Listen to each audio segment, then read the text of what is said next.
गधा था और आजकल सख्त उकताहट का शिकार था।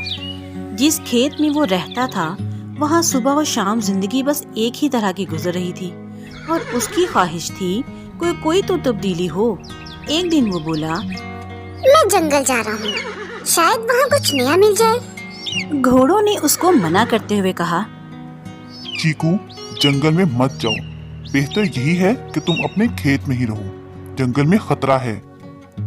चीकू बोला, मैं इसी खतरे को तो ढूंढने जा रहा हूँ। फिर एक दिन सबकी आंख बचाकर वो दौड़ता हुआ जंगल की तरफ चला गया। उसकी मुलाकात जंगल में एक खरगोश से हुई। वो जल्द ही आपस में दोस्त बन गए। चीकू ने खरगोश से पूछा, यहाँ कोई खतरा भी है या नहीं?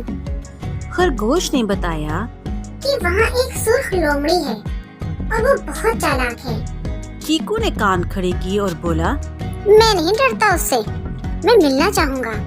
खरगोश बोला, जब तुम उसे देखोगे ना तब तुम ऐसा नहीं कहोगे। बेहतर यही है कि तुम अपने खेत वापस चले जाओ। चीकू को और भी बहुत से जानवर मिले जिन्होंने उसको समझाया कि लोमड़ी से बचना चाहिए। तभी एक शैतानी आवाज उसके कानों से टकराई। क्या सब मेरे मुतल्लिक बात कर रहे हैं?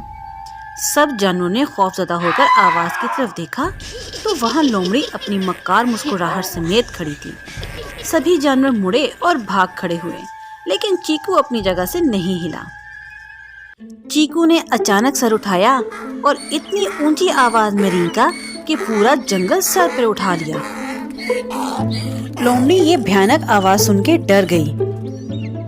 लोमड़ी को वहाँ से भागना पड़ा और वो इतना तेज भाग रही थी कि उसे खुद भी नहीं पता था कि वो किधर जा रही है।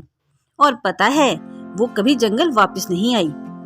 जंगल के सभी जानवरों ने लोमड़ी से पीछा छुड़वाने पर चीकू का शुक्रिया अदा किया। चीकू भी बहुत खुश था कि आखिर उसने भी जिंदगी में कोई कारनामा सर अंजाम दिया है।